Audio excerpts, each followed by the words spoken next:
Kailangan ko ng tulong mo. Pag nakulong si Mami, makukulong din ako. Kung papayag ang bahay mo, pwede ko siyang tulungan makatakas.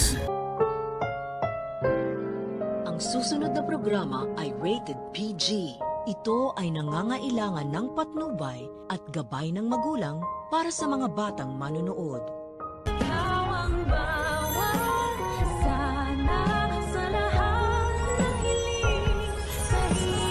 Dok, ibig sabihin po ba na makukulang na si Ma'am Moira?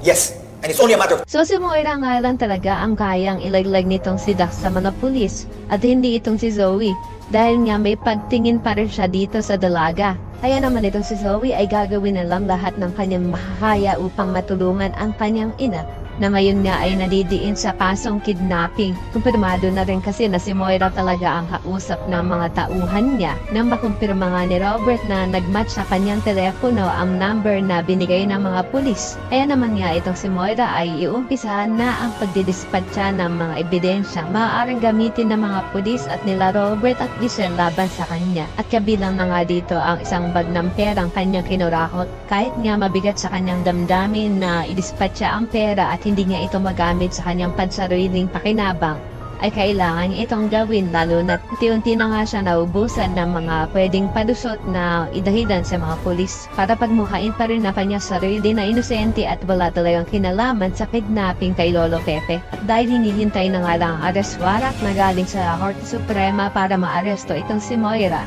ay hindi na magpapatumpik-tumpik pa itong si Zoe upang humingi ng tulong sa kanyang amang si Carlos para dagmuhan ng paraan upang maitakas si Moira. Ipapangako naman ni Carlos kay Zoe na dahil sa pagmamahal niya dito, nagagawin niya daw lahat ng kanyang maitutulong upang maitakas ang impakta. Talaga nga namang matatagalan pa na mabigyan ng hustisya ang mga nangyari sa mga bida natin. Kaya naman po isa ka rin sa mga umaasang sana hindi matakasan ni Moira ang kanyang kasalanan ay pakilike ang video na ito and don't forget to subscribe. Thanks for watching and see you on our next episodes. Bye-bye!